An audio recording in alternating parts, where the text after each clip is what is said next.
Overtraining in aerobic athletes. Differences exist between aerobic and anaerobic overtraining syndromes. Among aerobic endurance athletes, physiological responses to increased training volume have been monitored in distance runners, swimmers, cyclists, and rowers. Increased training intensity has also been studied in distance runners and swimmers. Interestingly, the volume of training often produces performance decrements, but not in all cases. Body weight may or may not decrease, although lowered body fat percentages may result. Muscle size and strength may not be affected.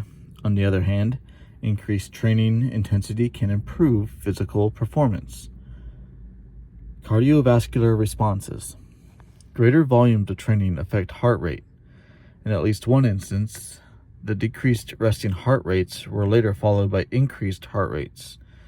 Exercise-induced maximum heart rates decreased from overtraining, but heart rates at absolute submaximal exercise intensities increased.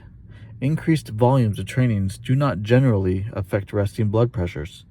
However, increased training intensity can produce increased resting diastolic blood pressure without affecting resting systolic pressures.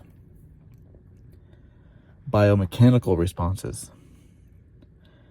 High training volume results in increased levels of creatine kinase, indicating muscle damage.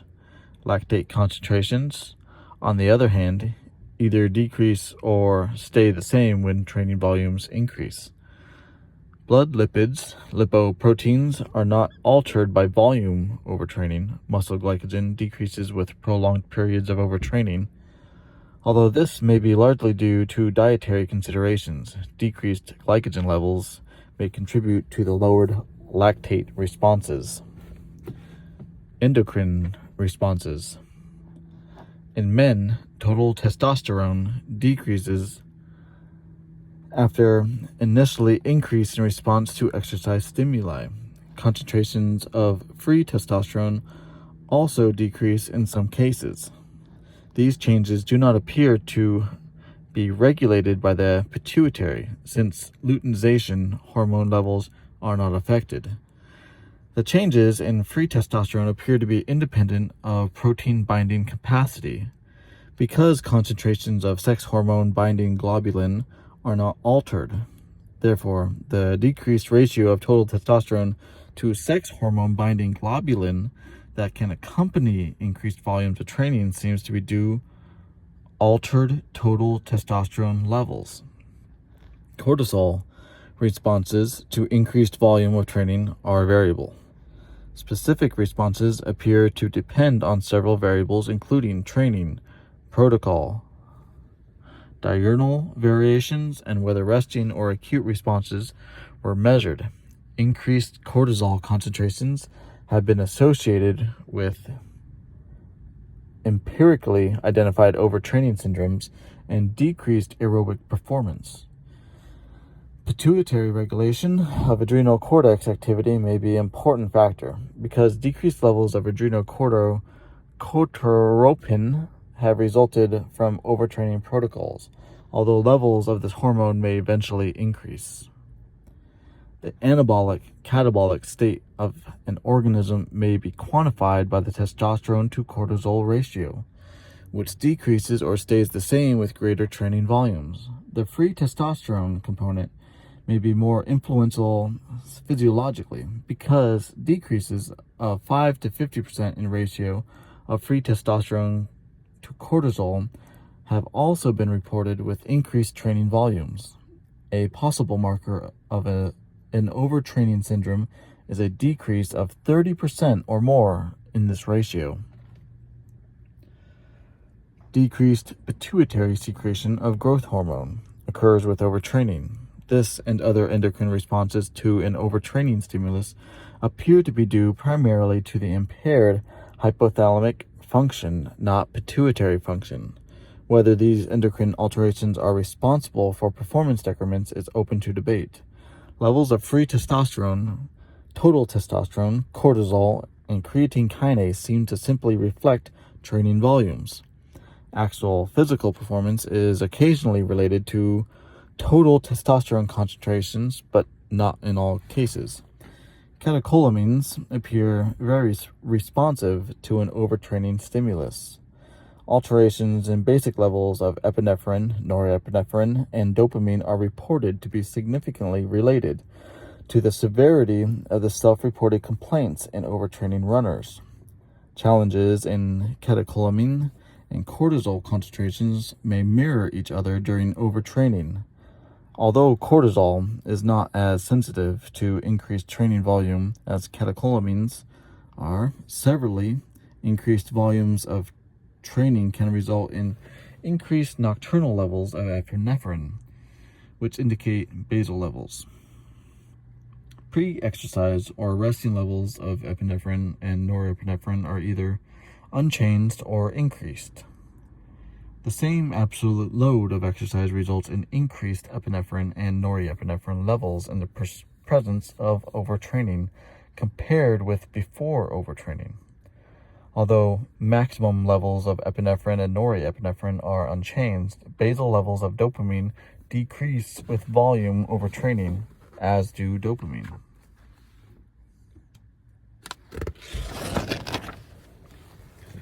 Concentrations at the same absolute workload.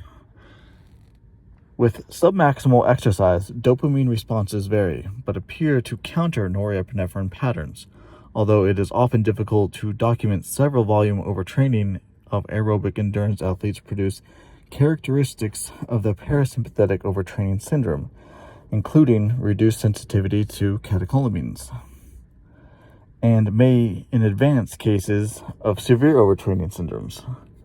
Markers of aerobic overtraining. Many of the previously mentioned physiological variables have been suggested as markers of overtraining syndrome for aerobic endurance athletes due to the responsiveness of these variables to an overtraining stimulus. Following is a list of some of these variables. Decreased performance, decreased percentage of body fat, decreased maximum oxygen uptake, altered blood pressure, increased muscle soreness, decreased muscle glycogen, altered resting heart rate, increased submaximal exercise heart rate, decreased lactate, increased creatine kinase, altered cortisol concentrations, decreased total testosterone concentrations, decreased ratio of total testosterone to cortisol, decreased ratio of free testosterone to cortisol,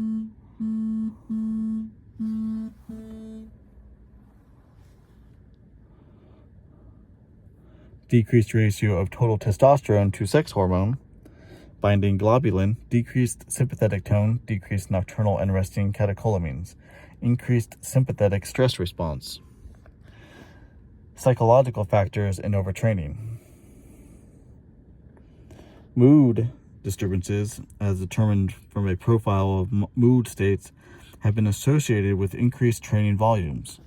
Subscales from the profile have been used successfully to identify athletes suffering from an overtraining syndrome who exhibit the classic inverted iceberg profile: decreased vigor, motivation, and confidence, raised levels of tension, depression, anger, fatigue, and confusion, anxiety, and irritability, and impaired concentration accompany heavy training.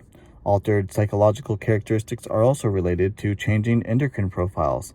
Many athletes know when they are excessively overtraining by the commitment psychological alterations. Psychological factors are often observed before changes in physical performance are. Monitoring the mood and mental state of athletes is very important to gaining insight into overtraining.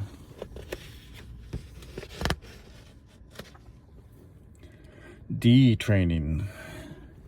If inactivity rather than proper recovery follows exercise, an athlete loses training adaptations. That is, he or she experiences detraining. Little is known about detraining following various conditioning protocols. Aerobic endurance adaptations are most sensitive to periods of inactivity because of their enzymatic basis. In contrast, strength improvements appear more resistant to short periods of inactivity and decay over time, and decay over a much slower rate. The exact cellular mechanisms that mediate detraining changes are unknown.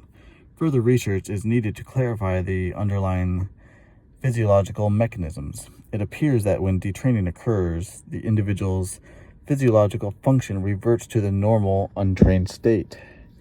Periodization of training attempts to provide adequate recovery while preventing detraining. See Chapter 22 for a complete discussion of periodization. Proper exercise variation, maintenance programs, and active recovery periods can adequately protect against serious detraining effects. Responses of various physiological variables to detraining are shown in Figure 8.8. Conclusion. Adaptations take place in the body to specific types of exercise stimuli. Proper designing the workout protocol is vitally important to meeting the goals of the program. An individual's sex, age, nutrition, prior fitness levels, and motivation in training affect adaptations. Integration of multiple training programs for an athlete require careful planning and monitoring to make sure that no incompatibilities or overtraining occur. Aerobic endurance and heavy resistance exercise appear to evoke a continuum of opposing adaptational responses, but careful periodization of training types and careful exercise prescription for supplemental training can limit any negative effect on training objectives and sport performance.